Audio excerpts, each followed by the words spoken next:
अगर हम इंडिया की बात करें तो इंडिया ने अपने डिफेंस प्रोडक्ट्स को 75 कंट्रीज़ के साथ एक्सपोर्ट करके 8,000 करोड़ का बिजनेस किया है ओनली 6 मंथ। ये कितनी बड़ी अचीवमेंट है इंडिया के लिए, और इंडिया की डिफेंस सेक्टर में और भी बूस्ट आया है, उसकी इकोनॉमी में बूस्ट आया है। एज़ कम्पेयर टू पाकिस्तान देखें तो पाकिस्तान की अगर बात करें तो पाकिस्तान में इंपोर्ट ज़्यादा, एक्सपोर्ट कम है। अगर हम इंडिया की बात करें तो इंडिया में एक्सपोर्ट ज़्यादा और इंपोर्ट कम है, जिसके बेनिफिट्स इंडिया की इकोनॉमी में हमें वाज़ेह नज़र आते हैं। इंडिया के लिए बहुत बड़ी अचीवमेंट है, हमें सीखना चाहिए उनसे। ये राइवलरी कुछ भी नहीं होती। सर, सबमरीन से जो बैलिस्टिक मिसाइल का एक्सपेरिमेंट था, गालिबन 3 या 4 कंट्रीज के पास है और अब 5वां गालिबन हिंदुस्तान बना है।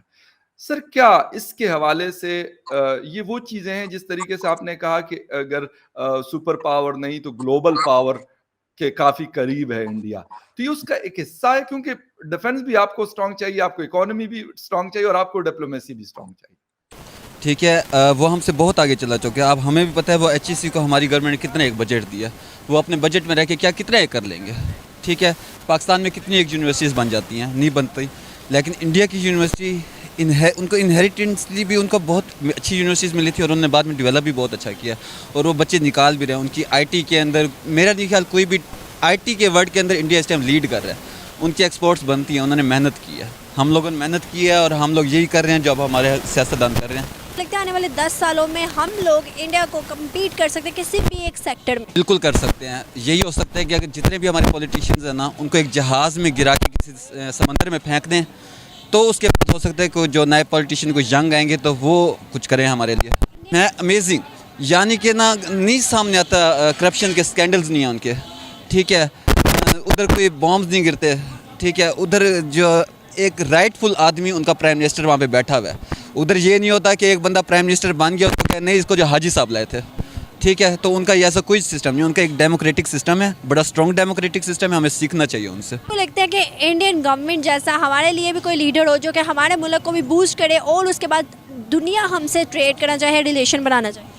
अपॉर्चुनिटी तो हर दफ़ा आती है हमारे पास भी। हमारे पास तो CPEC की अपॉर्चुनिटी भी थी, लेकिन वो भी सबको पता हमने किस तरह ख़त्म की है अपने लिए अपॉर्चुनिटी।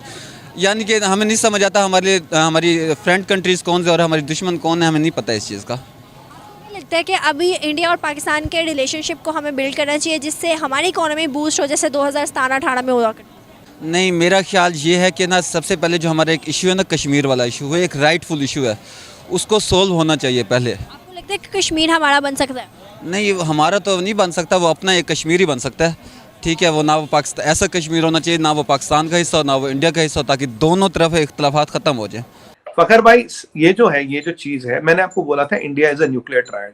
न्यूक्लियर ट्रायड का मतलब होता है when you can launch missiles from the surface, when you can launch missiles from the air, nuclear missiles and nuclear missiles from the submarine. तो आप ये मुझसे पूछेंगे न्यूक्लियर ट्रायड तो थे भाई, इस सबमरीन का आप क्या मतलब नया क्या है इसमें? जी, जो सबमरीन्स होती है, थोड़ा मैं आपको सबमरीन्स में बता दूं। जो सबमरीन्स होती है ये ब्रॉडली 2-3 तरह की होती है, कन्वेंशनल पावर और nuclear power. Conventional power submarine में जो एक लिमिटेशन होती है, कुछ 100 या कुछ 1000 किलोमीटर तक वो जाती फिर वापस आती, क्योंकि उसको रिफ्यूल करना पड़ता, उसमें खाना पानी डालना पड़ता है। खाना पानी चलो आप कुछ दिनों तक स्टोर भी कर लो, पर बहुत ज्यादा दूर तक वो नहीं जा पाती, उसकी लिमिटेशन है। ठीक है, उसकी लिमिटेशन है कितना दूर, because it's not powered by nuclear reactor. अब ये जो न्यूक्लियर पावर्ड सबमरीन्स होती है, न्यूक्लियर पावर्ड सबमरीन्स में जैसे रशिया के पास 10 है, सबसे ज्यादा रशिया के पास है, चाइना के पास 5 या 6 है, किसी के पास 2 है, तो कुल दुनिया में 8-10 कंट्रीज है जिनके पास न्यूक्लियर पावर्ड सबमरीन्स है। अभी न्यूक्लियर पावर्ड सबमरीन्स में क्या होता है, इसकी रेंज कोई लिमिटेड नहीं होती, इसकी लाइफ होती 50 से 60 साल। जो उसकी रिफ्यूलिंग करनी पड़ती है ना आपको, कोर की मतलब न्यूक्लियर मटेरियल जो होता है, करीब 20 से 30 साल चलता है। नई सबमरीन्स में 35-35 साल तक चलता है, तो जिंदगी में 2 बार ही रिफ्यूलिंग होगी। तो एक बार आपने सेट कर दी तो 30-35 साल तक समझिए उसमें तेल पानी डल गया।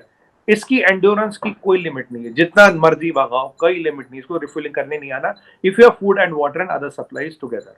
अभी जो डेप्थ है, अब जो नई टेक्नोलॉजी आई है, जो डेप्थ है, ये कन्वेंशनल सबमरीन 300 मीटर के नीचे तक जाती थी अच्छी क्लास की। जो न्यूक्लियर वाली है they can go below 600 metres to 900 metres, 675 तक भी, 700 प्लस तक भी एक्सपेरिमेंट दुनिया में हुए हैं। अब ये जो INS अरिहंत की बात करें जो हमने इंडिया ने बनाई, ये हमारी self developed complete nuclear submarine with engine है। ये 100% हमने अपनी बनाई है। अब इसमें जो मिसाइल अब करेंगे बात, तो अब उस पहली बात क्या हुई, न्यूक्लियर पावर है हमारी अपनी है, पूरी टेक्नोलॉजिकल इंडिपेंडेंस हमारी है। 2 या 3 हम और बना रहे हैं जो जल्दी कमीशन की जाएगी, और एक मेरे हिसाब से आप देखेंगे दिसंबर जनवरी में कमीशन कर देंगे दूसरी वाली। अब इससे क्या होगा कि इंडिया अब कितना ही दूर जा सकता है, मतलब स्टेल्थ वो सब है, रडार सिग्नेचर कम है, काफी डीप जाती है, वो सब चीजें हैं जो मैंने आपको टेक्निकल पैरामीटर बताए। और एक बार अभी जो रिकॉर्ड दुनिया में, अगर आप एक बार सबमरीन को भर लो तो 4 महीने तक इसको ऊपर आने की जरूरत भी नहीं पड़ती, खाने पीने के भी आप 4-1 महीने का भर सकते हो। अब ये तो अब क्या होगी, आपके पास जो हिटिंग रेडियस है वो बहुत ज्यादा है। अगर हम अग्नि की बात करें, अग्नि 5 की 5500 से लेके 7 साढ़े 7,000, कुछ कोई लोग कहते हैं 8,000 तक है, पर ऑफिशियल रेंज है 5,500 किलोमीटर, मान ली 6-7,000 भी मान लेते हैं for the sake of argument only. अब उससे आप चाइना के कहीं को भी हिट कर सकते हो, बट अगर कोई वेपन अगर कोई चाइना के ऊपर वाले हिस्से में है या कोई एसेट चाइना से भी दूर है, उसको कैसे हिट करोगे आप? अब आप क्या कर सकते हैं, इसमें लगा है K5 missile, K4 missile, K4 और K15 गालिबन में जो रिपोर्ट में दिया हुआ जी जी। K5 बनने में, K5 is under development stage, मैं उसके बारे में ज्यादा नहीं बता पाऊंगा क्योंकि मुझे भी नहीं पता। K4 और K15, जो K15 है इनकी रेंज होती थी 700 किलोमीटर और ये थोड़ा हेवी मिसाइल होता है। अब ये जो K4 है इसकी रेंज है 3,500 किलोमीटर और काफी लाइट मिसाइल है। K मतलब कलाम सीरीज ऑफ मिसाइल्स, कलाम यानी कि डॉक्टर APJ अब्दुल कलाम जो जिनको मैं बहुत और आदर और सम्मान देता हूँ, उनके सम्मान में ये कलाम सीरीज ऑफ मिसाइल्स बनाई गई। K15 K4 है, K15 मतलब कलाम 15, K4 है कलाम 4।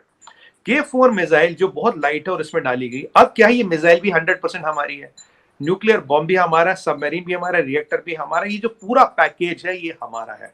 अब उसको केवल रेप्लिकेट करना, और दुनिया में केवल 6 कंट्री ऐसी है जिनके पास बैलिस्टिक मिसाइल न्यूक्लियर सबमरीन में लगा है, और दुनिया में 3 से 4 कंट्रीज ऐसी जो इस पूरे जिन 5 चीजों को एंड टू एंड अपनी टेक्नोलॉजी से बनाने की क्षमता रखती है।